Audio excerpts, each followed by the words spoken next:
why was it important to you to include footnotes for the sources that you're citing throughout the book in general? Well, first, I want to say thank you. This is I've done a lot of book club discussions. This is my first one with Black men, Black and brown folks. So this means a lot to me. I wrote this book for everybody, but I especially wrote it for Black people and especially for Black men. So, and this chapter specifically deals a lot with that. So thank you so much. Really from my heart. It means so fucking much to me. Was really honored I saw it and I reached out to you like, yo, I want to join. So thank you everybody for reading it.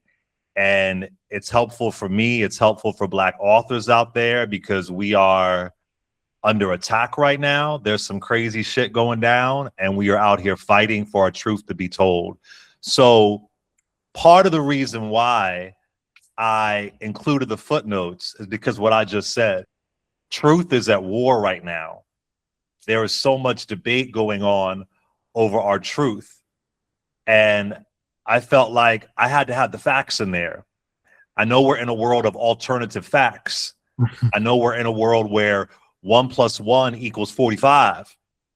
But I wanted to show, yes, the fuck yes, 1 + 1 = 2.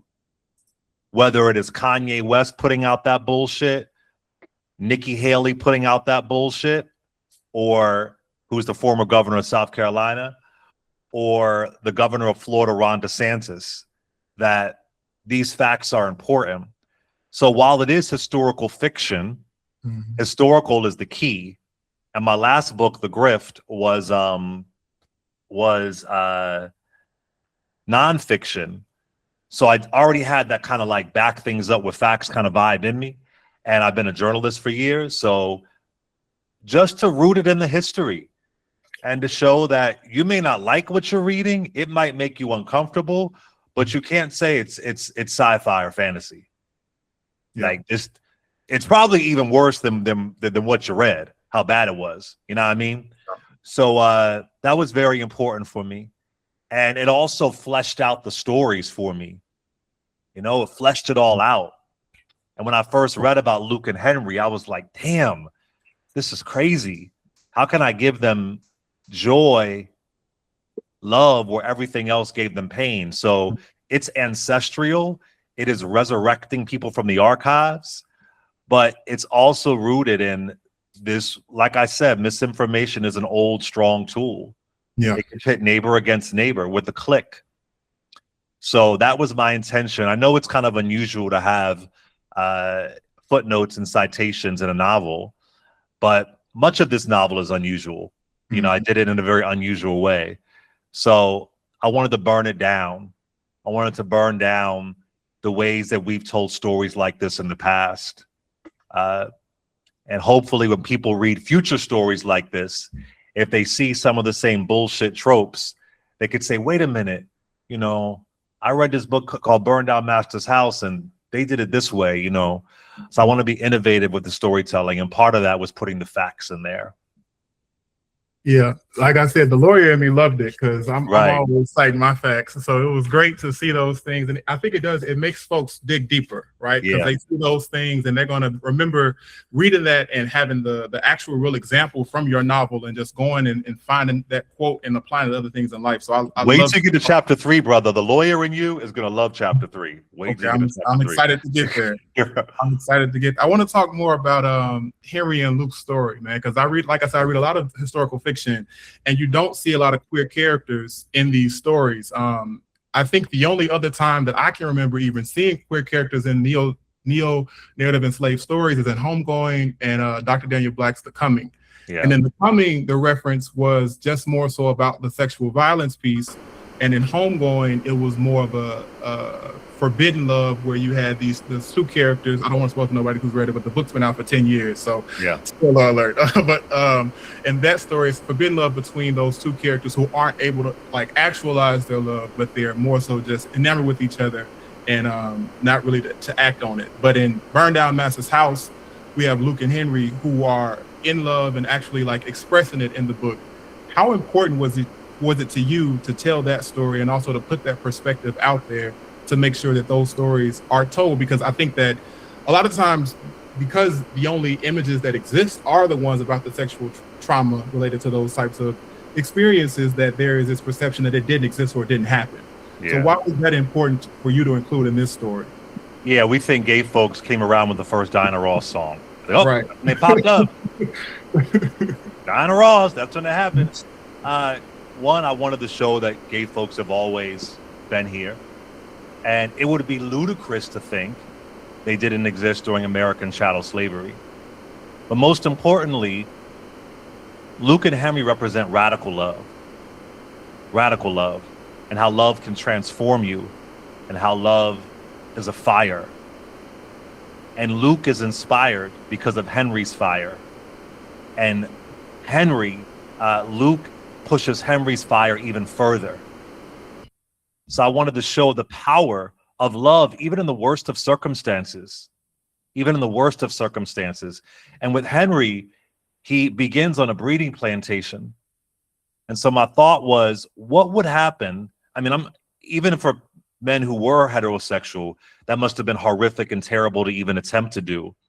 But what would happen if somebody was not able to, quote unquote, perform in that way? So I wanted to begin. One, I hadn't seen a lot of books, a few, about sexual violence as it relates to enslaved Black men. So I showed that, and the character of Junior, which some folks have gotten offended by, and I don't care, is represents some of that as well. The way that white gay men can fetishize Black bodies. So there's that. But their love is so powerful. I wanted their love to be the anchor. And you don't know it right away. I've had some folks DM me. I'm on, I think it's page 33. Why did you put this gay shit in the book? And I'm like, good, I'm glad you're uncomfortable. Because it isn't about gay. You know, too many times we see gay folks just below the groin. We never see them above the groin. There isn't anything explicit or pornographic about who they are. They're in love. They are freeing each other. That's what ultimately frees them. And like I said, one flame can spark 1,000 fires. That flame of Henry is throughout every single chapter. That's where it all begins. So I wanted to show the power of this love between two men who crave freedom in different ways, who found solace in each other. Then they passed that on to Ruby. They passed that on to Josephine. Josephine passes it on to Larkin, and y'all haven't gotten past those chapters, but you see what happened. So I thought it was a beautiful way to, again, there isn't a lot of history on them, but we do know that Luke was chained to his owner's bed. Chained. They don't even chain dogs to a bed. He was chained to a bed. And we do know that Henry appears, the real Henry was talking about sexual violence. It appears that way. So there's that. Then secondly,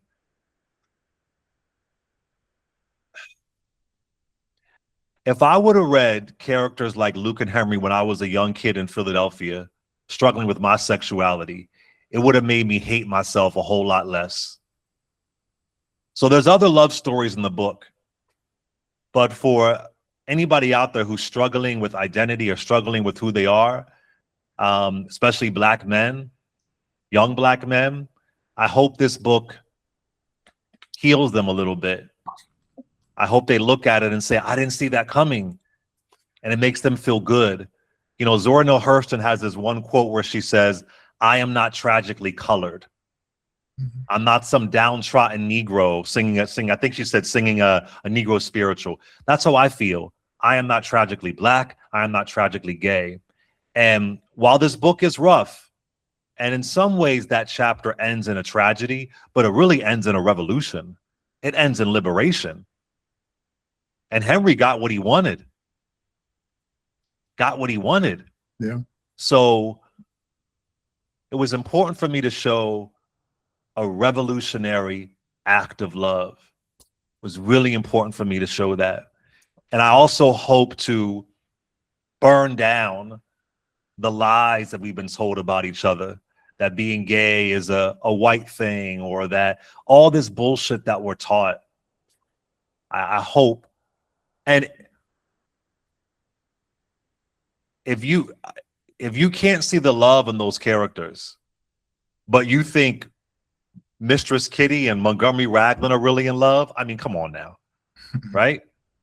And there's a really important scene when Ruby is just taking control of her reproductive rights, I'll put it that way.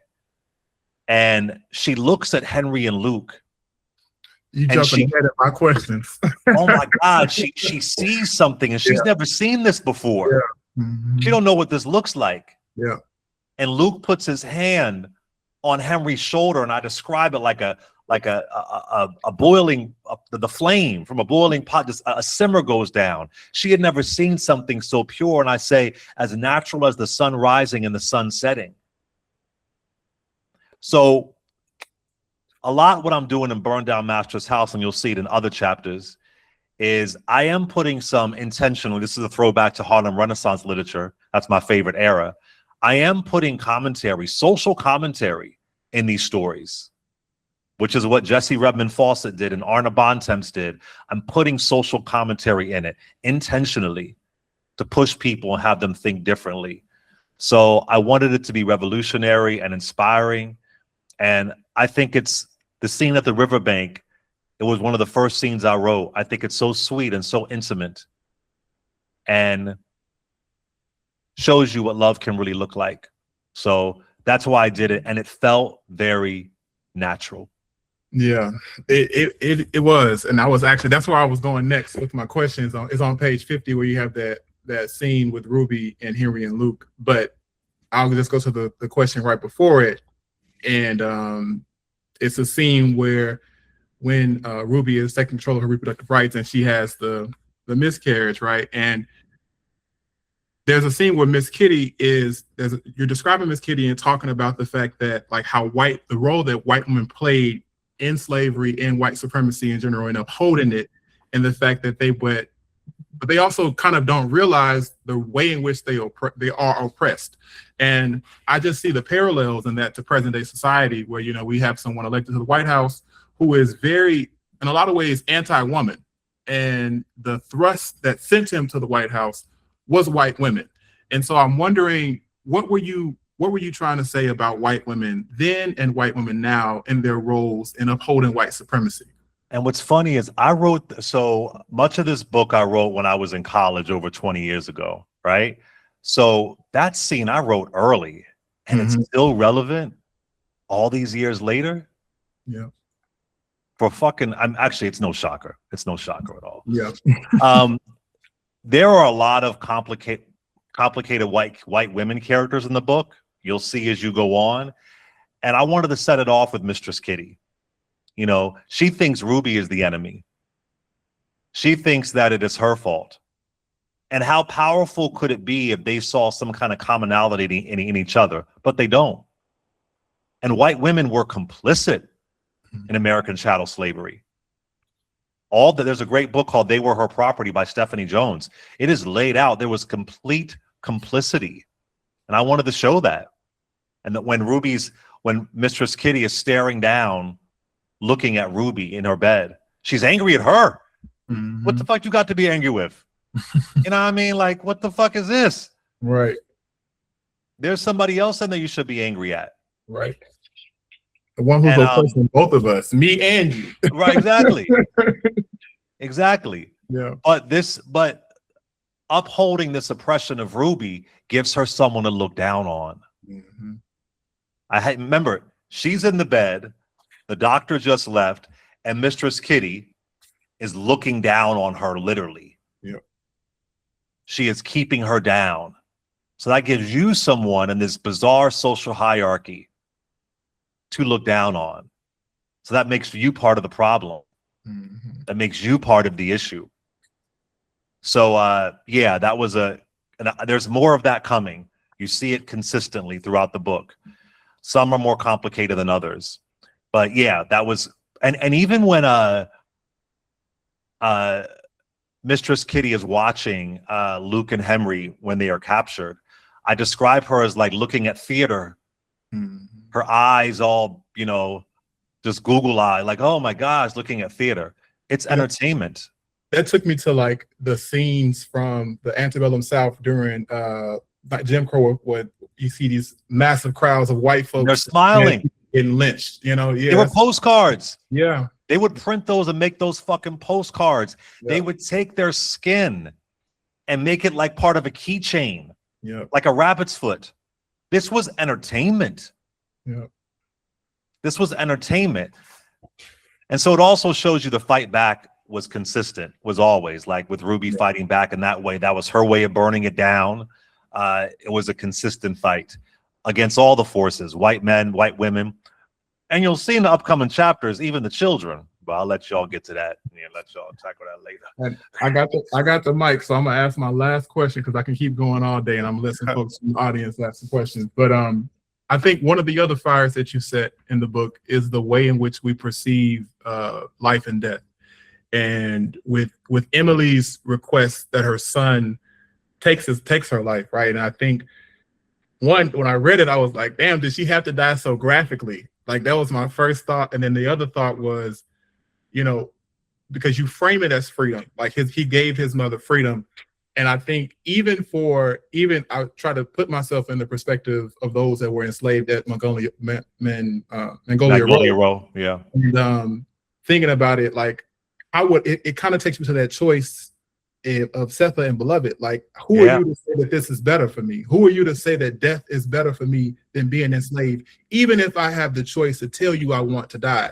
You know, I think because sometimes I just wonder, like, enslaved folks just didn't know how close freedom was. Mm-hmm. And so I wonder, what was your message and what were you trying to say or reframe thinking about death as freedom with this death? So Miss Emily is named after one of my ancestors who we believe she was enslaved. And I'm burning down this idea of fear of death. So as I was finishing the book, again, I wrote a lot of it years ago, but as I was finishing it, my best friend, Alexa, was dying of lupus. And she was an incredible writer and editor. And she edited a lot of the book in her, in between surgeries. And lupus disproportionately attacks Black women and Latin women. So yes, I was writing it for the story and this idea of freedom. Emily was ready to be free. And if you recall, Henry helps transition her to the other side. So she is no way alone. She is no way in a space of her freedom is coming from this cage. But I also, as I was writing and going through severe trauma of losing my friend, and I was going to the hospital in New York City to see her. And the way that I described Miss Emily is the way that Alexa looked in her hospital bed. Mm-hmm. So some of that was burning down this fear of death. Because I was thinking, if she's going to be like this, let her go. I mean, she had tubes attached to her body. She was rail thin. I had never seen death that up close before. And a week after Alexa died, I handed in the book. And so that was one of the last scenes that I polished of Miss Emily. And I really worked on that. And I just wanted to show freedom varies. Freedom varies a lot. And I will say, you're right, that scene is graphic, but I see that with all of whether it is a killing of a demon or a release into freedom. I see it less as graphic and violence, but more of a ritual. Mm. I don't really see, and I understand why folks think it's, you know, violent. I get that. I'm not delusional. But for me, believe it or not, when I was writing it, I didn't think it was that violent. And I can recall when Alexa read the entire manuscript, and she didn't like violence at all. And I said, what do you think? She goes, I want more. You know what I'm saying? But with that scene, there was a release for Emily, and I described the blood releasing from her throat. And I saw it as, I use a lot of fire imagery in the book, but whenever you see like a flow or a river or water, mm-hmm. it is a sign of freedom to come. Mm-hmm. That's the way that I saw it. And I thought it made sense for the way that Miss Emily had to transition. And from what we know of, that wasn't that far-fetched to happen. You know, she was sickly. We don't know what the illness was. We didn't know what these illnesses were. But if you remember, when she is released, I describe it's almost like she's aging backwards. Mm-hmm. There is a peace in her. She looks younger. She looks younger. So, and from what I've read, the horrors that enslaved people went through in their final days was really sad. Yeah. Imagine just how you feel being sick, and how do you get through that if you're in one of the reaper's cabins and you're ill. So another way to look at freedom, another way to burn down fear. She was not going to be able to run, but she was the first to escape. I like that. That's good. That's a great reframing. Well, and at this time, if anybody from the chat has questions, please raise your hand and we'll answer them in the order of appearance. And don't be shy now, because I can talk all night. So if y'all got questions, come on and raise your hand and we can start with whoever has their first question.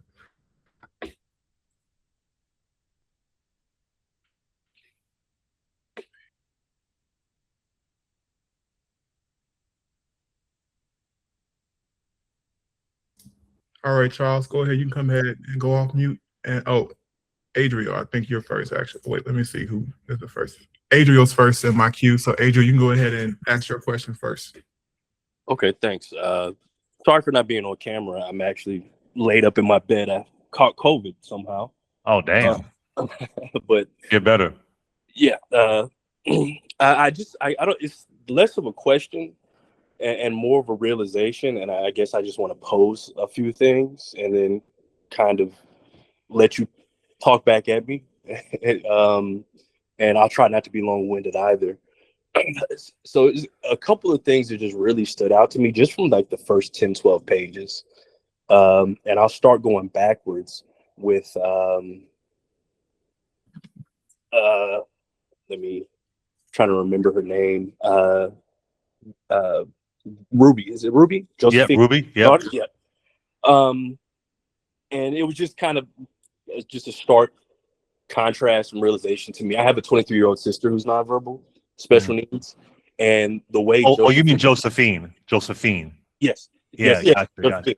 And the way Ruby spoke about Josephine, just kind of, you know, being Black, having a Black special needs younger sister who I now care for since my mother's passing. Just the way Black people and especially Black women treat and talk about the special needs people in our community, you know, giving them their agency when they speak about them. You know, hey, she'll talk when she's ready, you know, and the Henri mentioning she's just waiting for her time, you know, giving her agency and not saying, oh, she can't do this, she can't do that. No, she's doing this way. And that really kind of stood out to me as true. And how we treat those members of our community and our family as Black people, which kind of harkens to our depth of community that seems to be lacking in counterparts. And another thing that stuck out to me a lot in how you described use the narration to describe the enslavers, the slave owners, really painted the picture of paternalism for me. And it really, you know, drew a stark comparison to how, as Black men in today's age, how which I think is a folly, how our grasp towards being paternalistic, finding power in patriarchy and paternalism is pretty much following the playbook that's used to enslave us, right? And the way you use words to paint that image of paternalism without saying, hey, these are paternalistic men, I just, it was really beautiful imagery to me. And so again, I don't necessarily know where the question is in that. It's just two things just really stuck in my brain. Well, where are you from? Where are you calling from? I'm from Shreveport, Louisiana, by way of Lancaster, California. Oh, nice. Well, thank you for that. Josephine's one of my favorite characters. The next chapter is on Josephine, and you're going to really see her emerge. And have you gotten to the end of it yet? No, just through chapter 1. Okay. No, but you got to the end of chapter 1? Yes. Okay, so Josephine speaks for the first time, and Right. Ruby says, "I want you to watch it burn." You know what I mean? So that triggers and activates her. But you're right on point as far as having her being nonverbal. And I was thinking about these things as I was writing. There was also a mental health angle to the book, and a lot of y'all will see that in chapter 3 as well. But I was thinking of the mental health struggles that folks had to have been going through, the trauma of living in these kinds of conditions. So thank you for that. Thank you. That's just, I really love to hear that. And Josephine is the MVP of the book, so you're going to really love chapter 2. All right, we'll go to Mark next.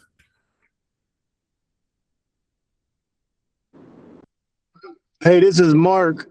Clay, I just wanted to say, give you a compliment. I really enjoyed how you wrote Henry's description of his homeland. Oh. When he was talking to Luke, and Luke asked him to tell him about his homeland, and he described, the colors. He talked about what color it was. He talked about the sounds that he heard, how it smelled, and that really hit deep. Just to, I thought you wrote that beautifully.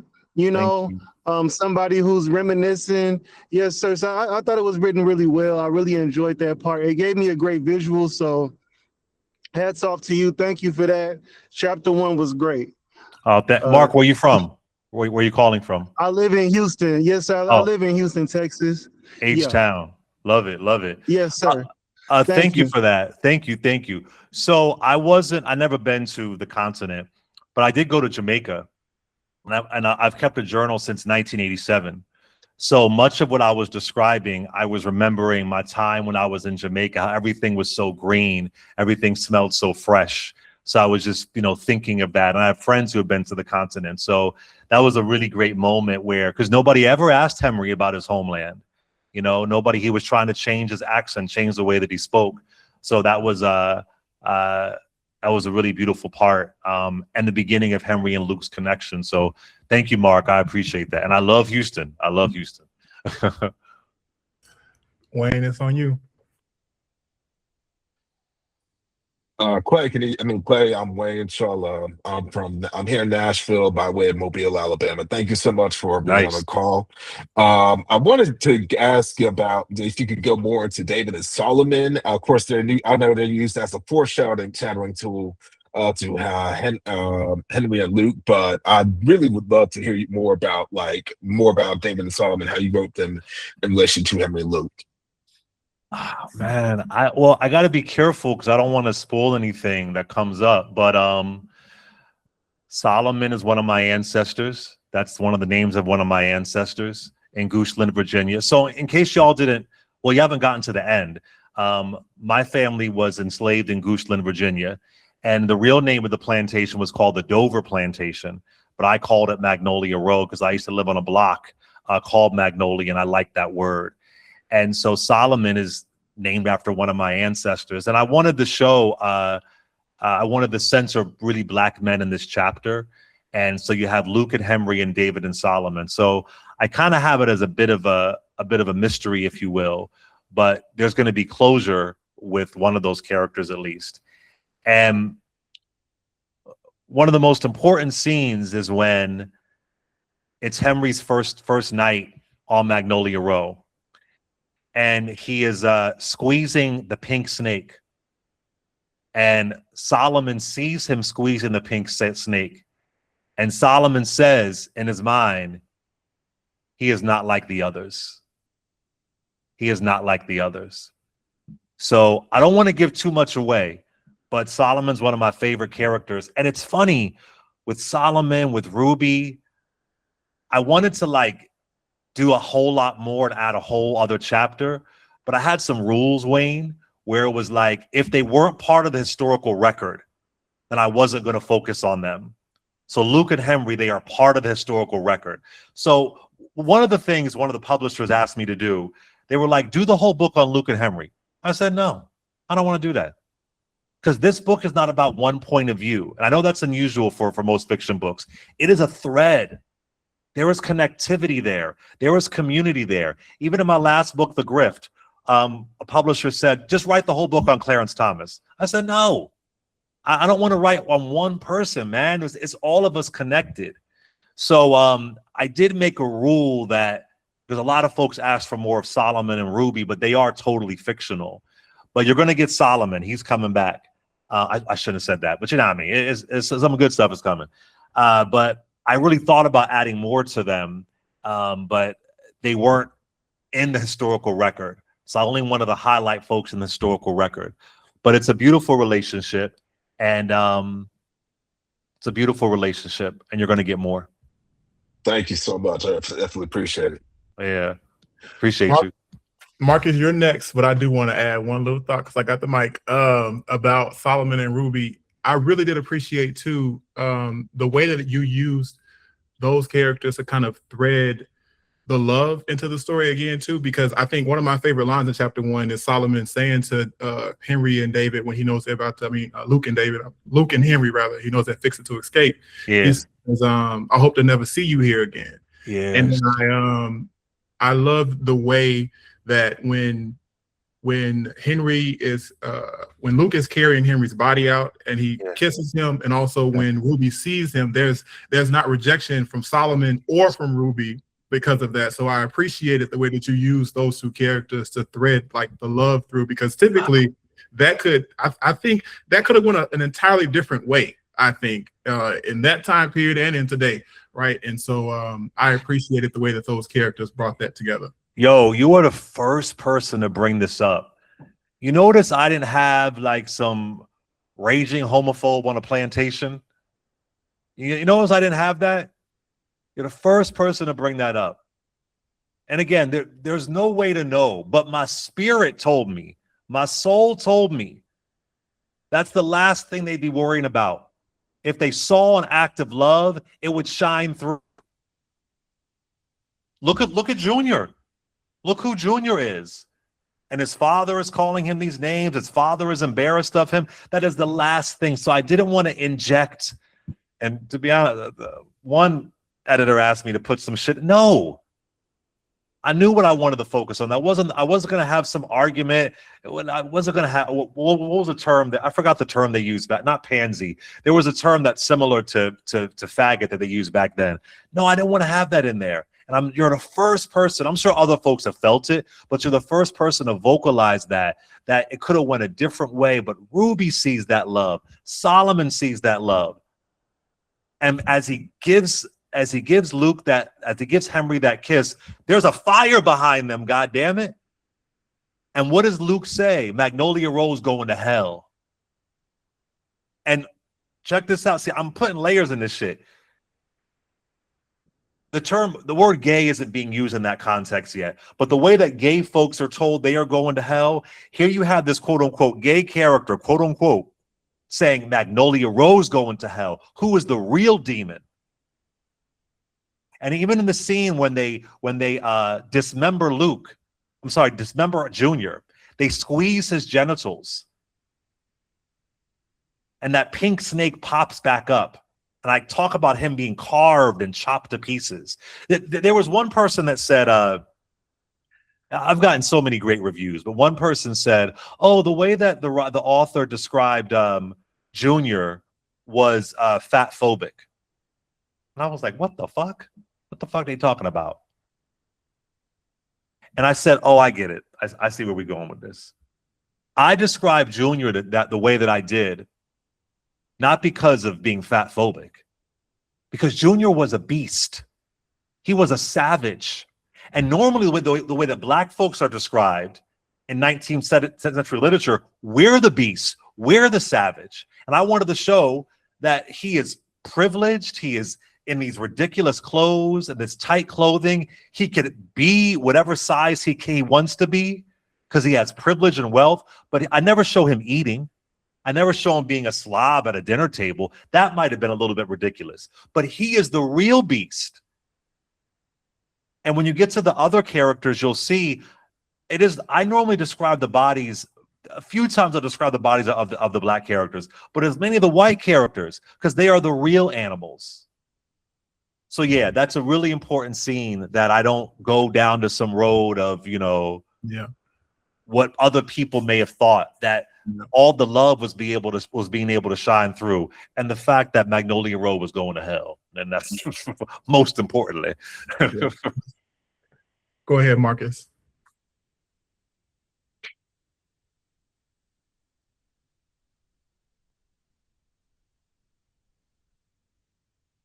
No, we can't hear you, Marcus.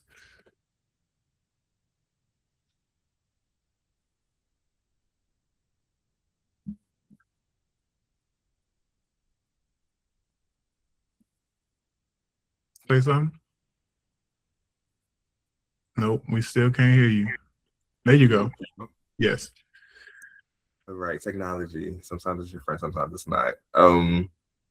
Hi. I didn't know my whole government would be splayed out like that. But yeah. I go by LaRon.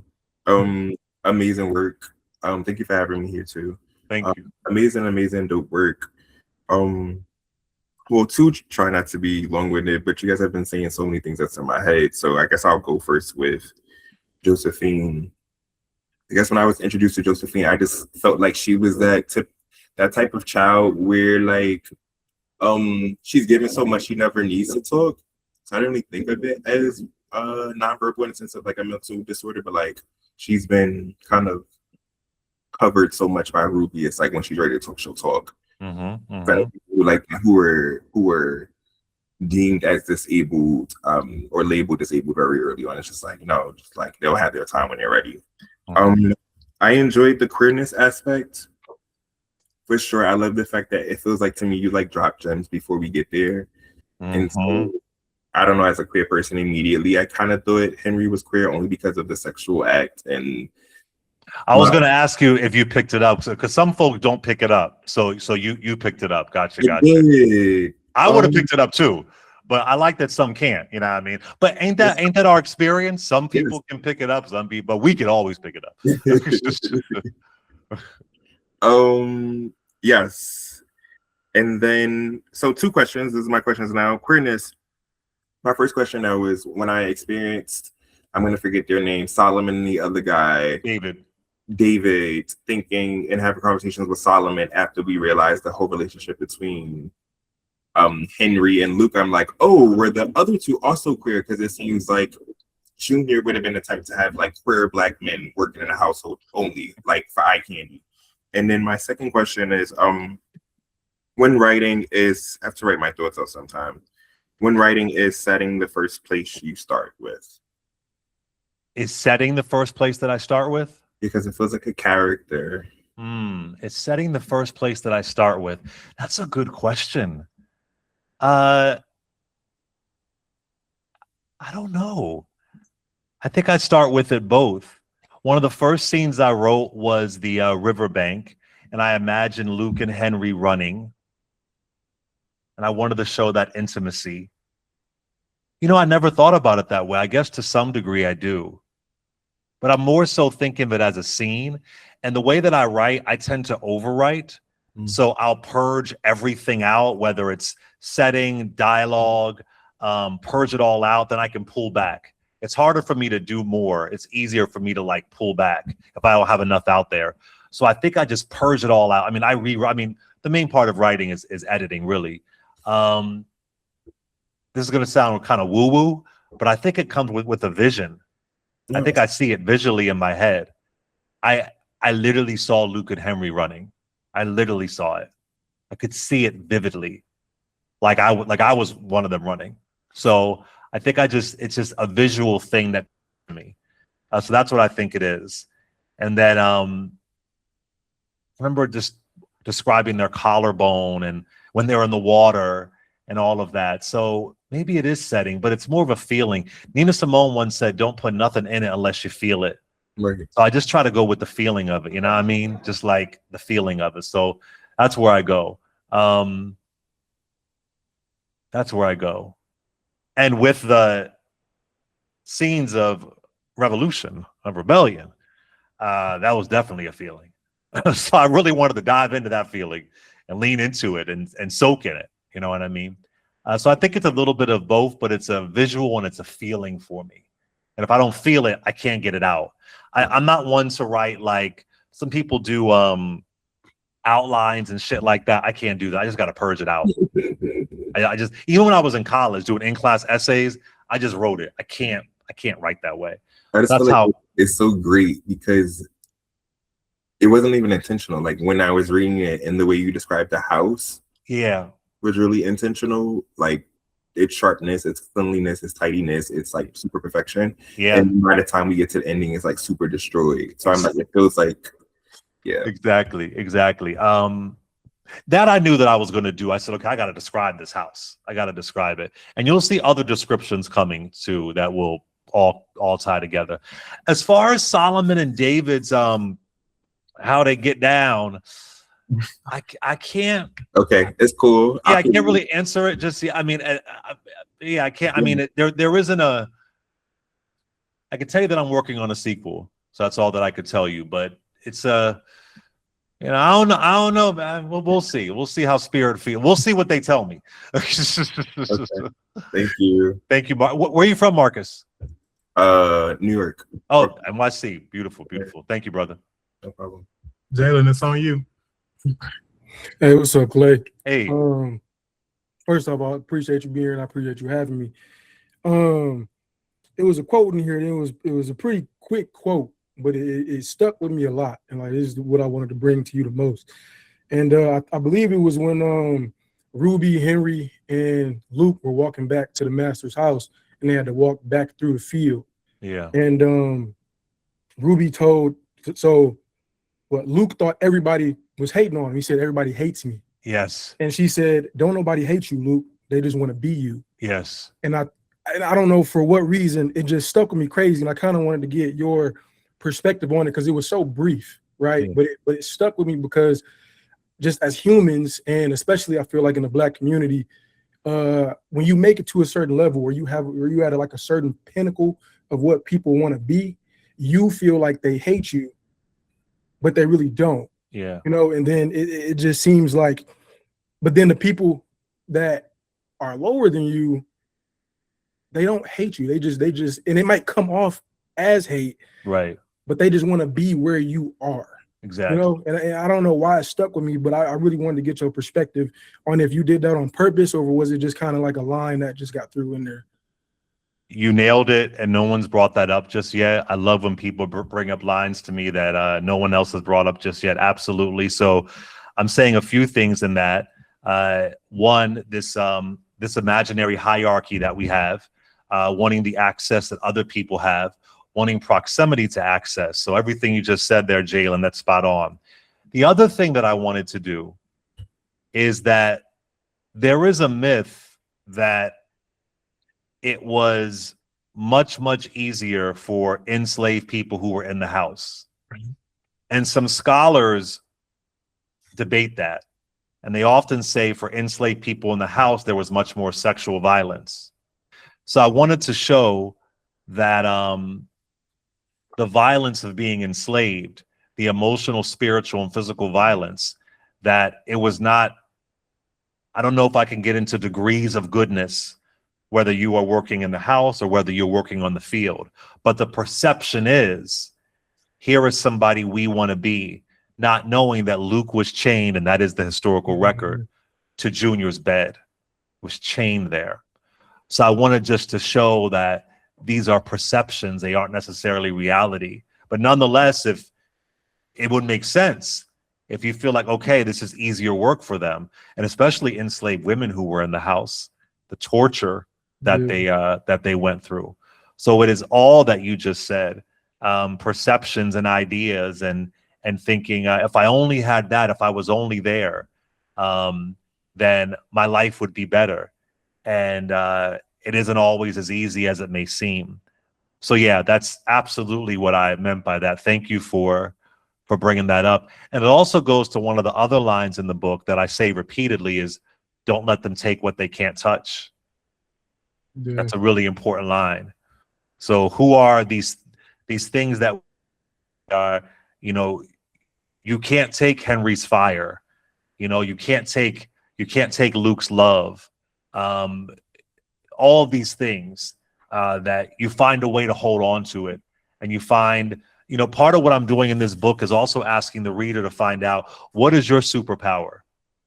We're in some crazy times right now. It's not the 1830s, but we're still in crazy times right now. You got to find out what your superpower is. You know, what y'all do right now, brothers in books right now, that's a superpower. They can't take this away from us. No matter what law passes or policy passes, they can't take it. So that's another line, and that ties right into it. And there's a perception, there's an idea. Then what does that do, Jalen? It causes infighting. And I didn't include all that, enslaved people are. I didn't do all that, but that was a little thing that I dropped, to your point. But I didn't want to have 10 pages of, we don't like you this. And there was a scene where at the end, he says, I know how y'all feel because I freed my mother. You know, I show a little bit of that, but I was uninterested in doing pages and pages of enslaved people bickering on a plantation. That wasn't the point. But those were the little gems that I wanted to drop in there. So absolutely. Yeah, no, I appreciate it. Thank you. All right, it's on Jesse now. So you actually just spoke to exactly what I was just getting ready to say. So, all I was going to say, one, thank you for your time. Well, and two, I also agree that Magnolia is I guess enjoy the word, I guess is the best way I can describe it. I named my first daughter Magnolia. Oh, nice. And so, That's beautiful. Thank you. And so, but I was going to say that I appreciated the story being told from not fully from inside the house, but the main perspective being inside the house, because I feel like a lot of times when narratives or stories are being told, it's from mainly like out in the field. And so this is I guess the first story that I've read that focuses more solely based off of the house and the atrocities that occurred to the slaves that were inside of the house. Mm-hmm. Absolutely. Thank you, Jesse. And where are you from? Tuscaloosa, Alabama. Oh, nice. Thank you. Appreciate that. All right, Seth. Yes, thank you. I just wanted to say that I really, really appreciate what I've read so far and just appreciate your work overall.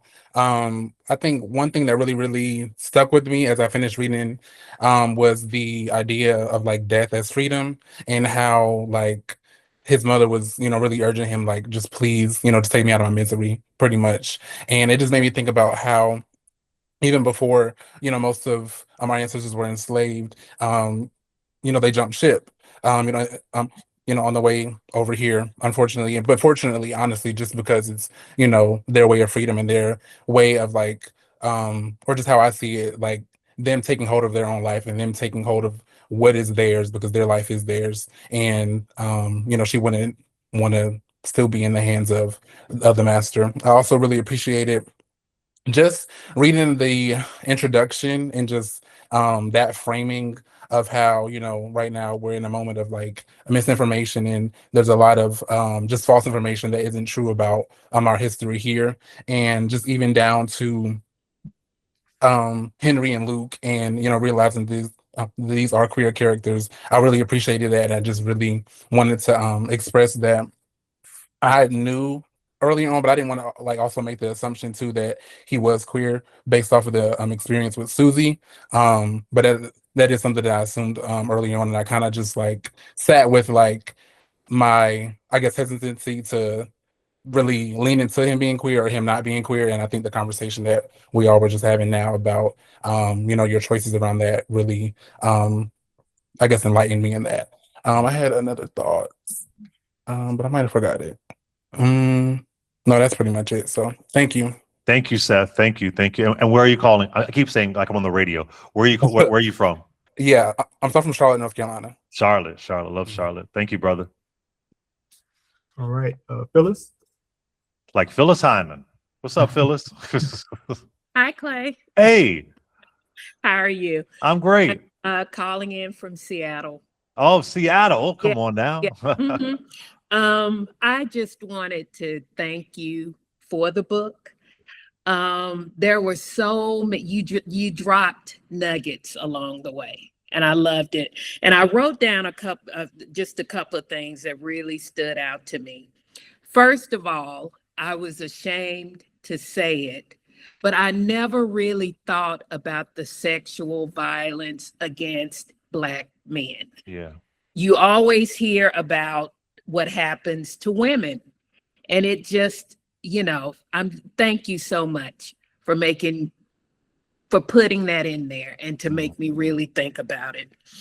And with Luke and Henry, when you talked about the kiss at the end, and nobody said a thing, I immediately thought about the very first scene, I think, in 13 Years a Slave. I don't know if you remember when they were all these enslaved people in one room, and right in the middle, there's a couple who they just start. I don't know if they were a couple, but they just start, and it just made me think about what it meant to be touched. That it's not about a sexual act more than the intimacy, need to feel yeah. And what it meant, especially then, like you said, to even see love, because I'm sure you couldn't even let your mind go there when you're living like that. But I thought it was beautiful. So thank you for that. Thank you. And with Ruby and Josephine, I never thought that there was anything wrong with Josephine. I felt like she had seen so much. It could have been trauma. She knew what would eventually happen to her. So I'm going to stay back here as long as I can.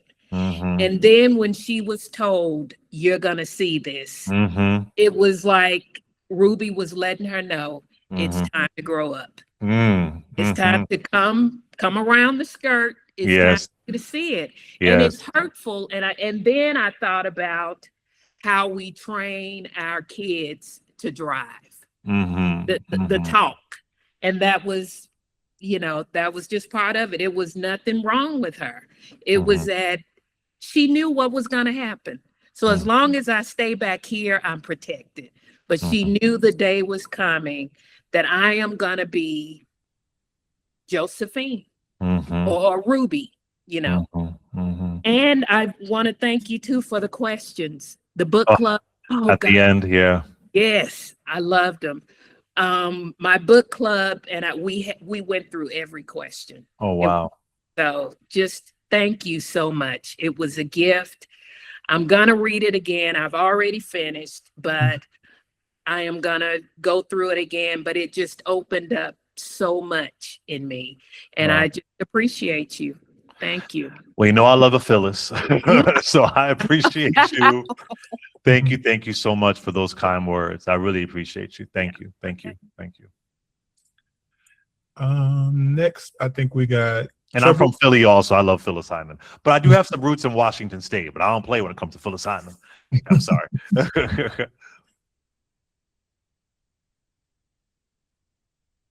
Trevor 06. Hey, thank y'all for having this, and really appreciate your work. I just wanted to talk about Henry's African descent for a little bit, and how you mention it and how he gets othered by other slaves, and even Luke when he was what's that accent, and how self-conscious Henry was about it. Nowadays you see a lot of conversation with American descendants of slavery and foundational Black Americans. I wanted to know, did any of that dialogue play in that build up and that type of dynamic Henry had with other American slaves? And also, if you want to share, what are your personal opinions about those type of movements / organizations? Absolutely. It's complicated because I'm a descendant of enslaved people.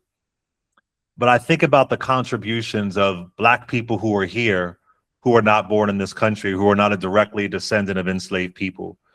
Whether it is Arturo Schomburg, whether it is Shirley Chisholm, and so many millions of others. So what I don't like to see is the division and kind of tearing each other apart and thinking that they're taking something away from us.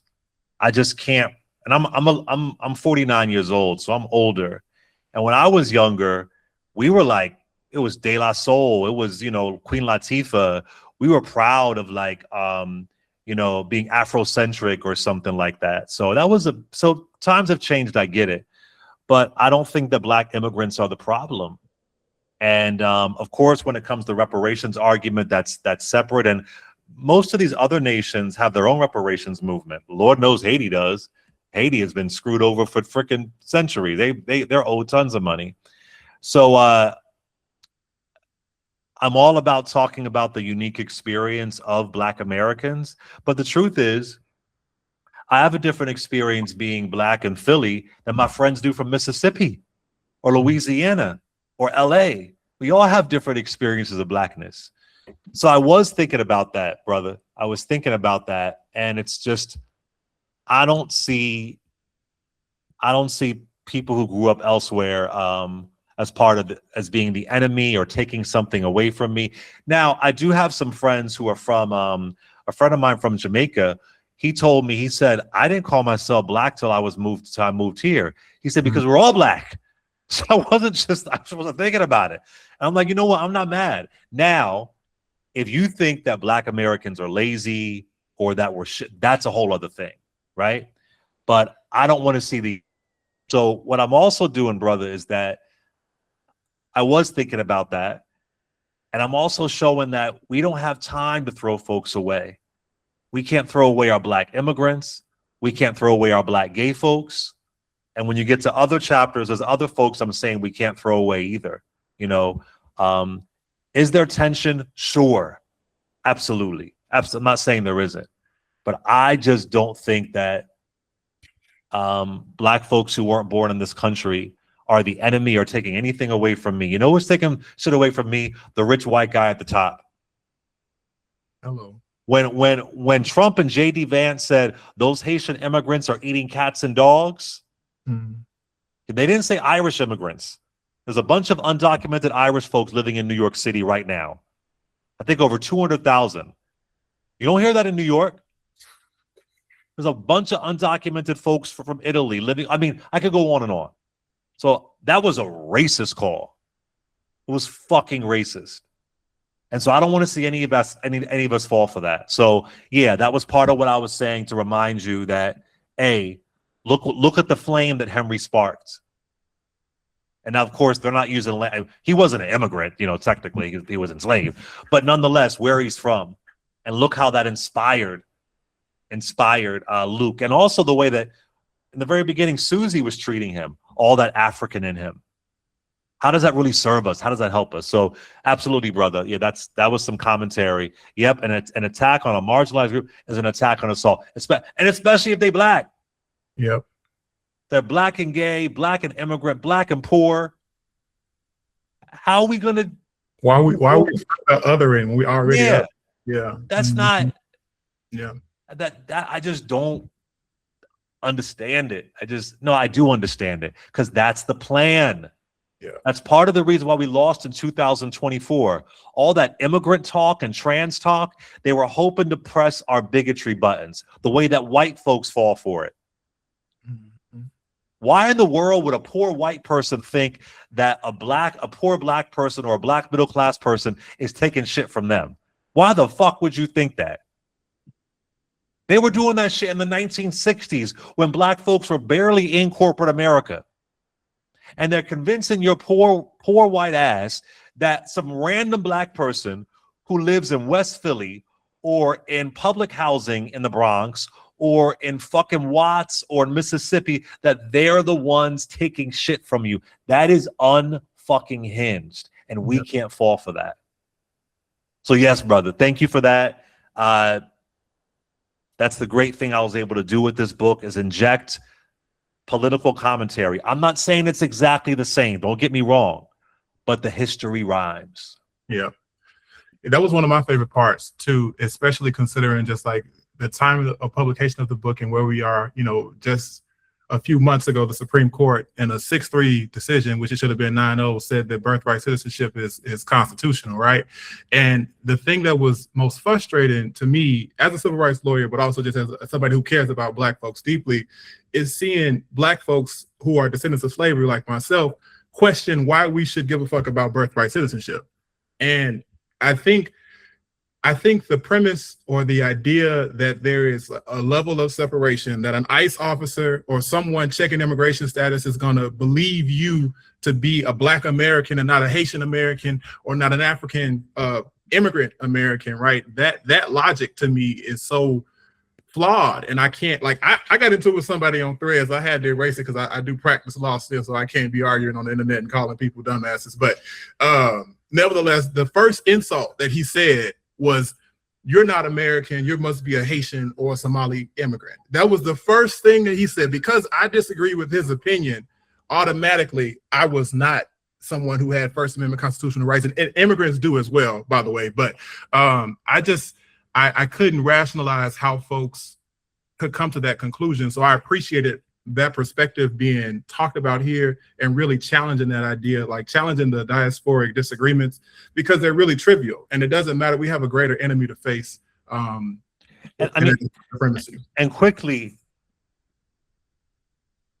we got 58 folks in here. This is crazy, y'all.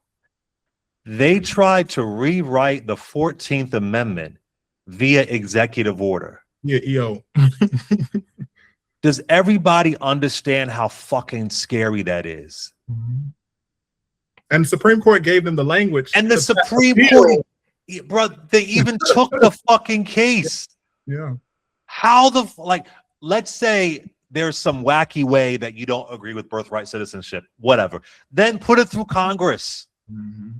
They took that shit to the, he has a fat, and Clarence Thomas, out of all people, from Pinpoint, Georgia, was okay with that shit. That shit's unhinged. That shit's unhinged, and it's very scary. And I should also say, I'm sorry, I should have mentioned this earlier. My ex was from Burkina Faso, and so part of the language around being in Africa, he would talk to me and explain that to me. So I'm sorry, I meant to say that earlier to make sure I give credit.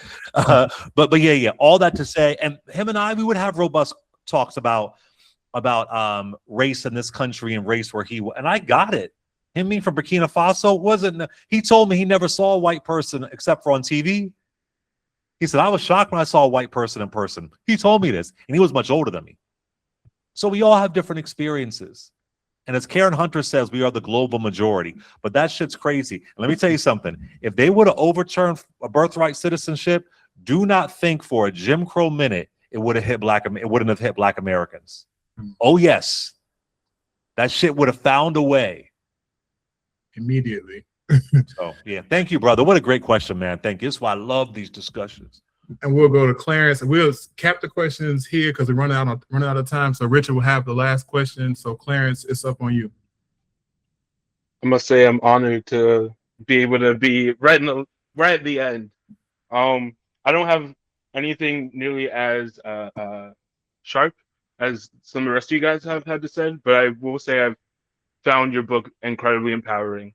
I'm from Virginia, but I live in New York right now.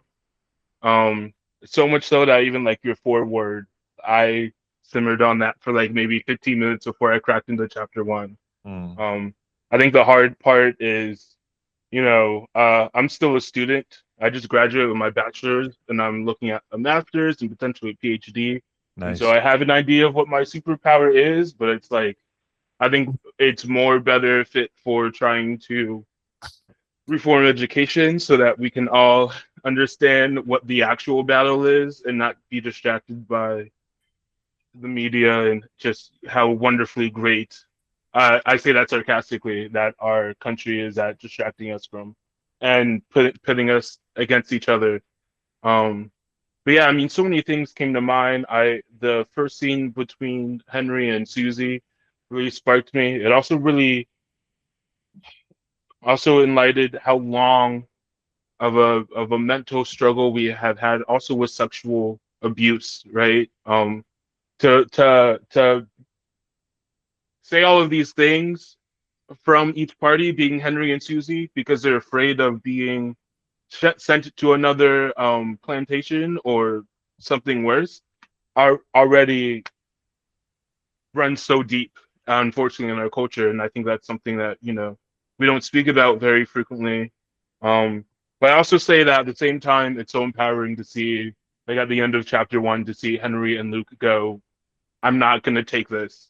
I have control, I have power, and to use it, I think I've also unfortunately been a victim of kind of forgetting that I have power, and so struggling to claim it back and feel confident and comfortable in every decision I make. But long story short, I appreciate this book so much. Like I said, or might have said, I'm halfway in the chapter 2, so I'm not done, but I'm looking forward to seeing where else it takes me.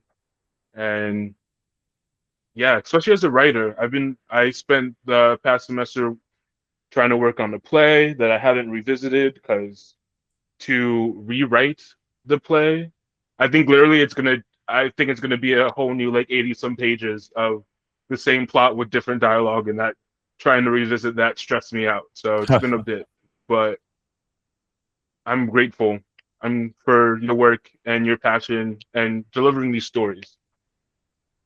Well, thank you, Clarence. Good luck with school, man. It's amazing the work that you're doing. So send you all the love and light your way, and I appreciate you, and I'm glad that it, triggered you in a really beautiful way. Thank you, Clarence. Absolutely. Thank you. And Richard, you have the final question. Shaded. Richard, I'm here in Raleigh, North Carolina. Clay, I tune in regularly. Appreciate your writing. Got the first one, The Griff. But the question I have for this one here, as I'm reading Burn Down Master's House, since we only at the first chapter, you had a statement that says escape was something imagined rather than lived. When you write that statement, is that something you want the reader to even imagine in their own mind where they are right now? Is it that we can more than imagine it? And so now by making a statement, you're creating something that says there's a reality attached to it as well, but you have to burn something down, which I've heard you say before. You have to burn something down to get to it. Yeah, no, absolutely. Thank you for that, Richard. I've said this before, and this ties right into the book. I heard Gil Scott Heron talk about when he was saying the revolution will not be televised. He was talking about up here in your mind. And that's what I'm talking about in the book. You got to burn it down up here in your mind first. In the foreword, I talk about if you were taught that there's no point to resist because you'll always lose, you won't even try. So I'm asking the reader, start here. Burn down the lies, burn down the misinformation. What's the house in your life you got to burn down? What do you have to escape from? What do you have to break free from? Could be a variety of things. It could be a relationship. It could be a person. It could be the lies you've been told all of your life. It could be even bigger. What are you going to burn down? And we are all wrestling with these lies about ourselves. And so that's what I'm talking about in that line. And they have to believe this can be lived. They have to believe in it. And once they believe in it, they charge forward. And they don't know who else they are inspiring. I've had to burn down so many things that I've been taught. So many things I believed that I couldn't even get in this book published. I tried to get this published years ago. Nobody would touch it. Even when the book came out, some of y'all have heard this. I was already a New York Times bestseller, but I couldn't get anybody to cover it before the book came out. Nobody would touch it. Nobody would do an excerpt or an interview a month before the book came out. That's unheard of, to already be a New York Times bestseller. And your next book 2 years later, nobody touches it. Nonetheless, I didn't need them. I still hit number 5 on the New York Times bestsellers list. How? Because of this right here. I've been forging and diving into community for years. I've been doing this for years. So the gatekeepers can gatekeep, but I had to burn down that I even needed them. I don't need these motherfuckers. I don't need them. They don't care. There's no sincerity in that. So it's that right there, what you said, Richard. It's a lived experience. And again, everybody does it differently. You got to find out what yours is. Everybody does it differently. You don't know who you're going to inspire. You know, Barack Obama has a different path than me or anybody here, right? But everybody does it differently. And there could be a path that you're carving out right now that is going to create immense change.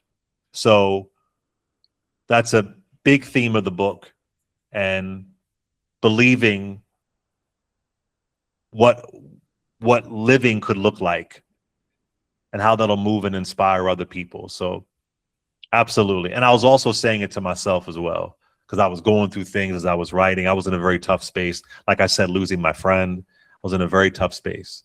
So I put my heart and my soul into where I was, and also trying to channel these people that I felt like were coming through me. Thank you for that. Thank you. Thank you, Richard. Appreciate you. Well, we are right on time. So, Clay, I want to say thank you so much again for your time. Virtual claps for you for joining with us today. We appreciate it, man. This conversation has been rich. And thank you so much again for writing this book. I'm just grateful to have the opportunity to talk with you and to share with you and to hear from you about it. So appreciate that. Oh, well, let me say thank you so much. I was grateful to do this. Maybe depending on the schedule, I can come back for the last chapter, chapter 4 on the author's note, if it works out. I'd love to talk with you all about that. Chapter 4 is a doozy. But I appreciate you. And this is why I wrote the book. This is why I wrote the book. So I thank y'all. And I love that so many people are loving it. But, you know, to Marcus and Seth and the other folks that spoke, on a very, very, very personal note, I don't think I've said this before. Again, I love that everybody is loving it. But it does mean something to me that Black queer folks are reading this book and they're proud of what they're seeing. That means a lot to me. It really does. So it means a lot to me, because it's not easy living in the intersection of being Black and being queer. It's very difficult, and it's not easy. Despite what folks think that it's all fabulous and fun and rainbows and pride parties, it's not. It's not. So I'm so happy that people like y'all are proud of it. Makes me feel like I did my job. We will definitely invite you back.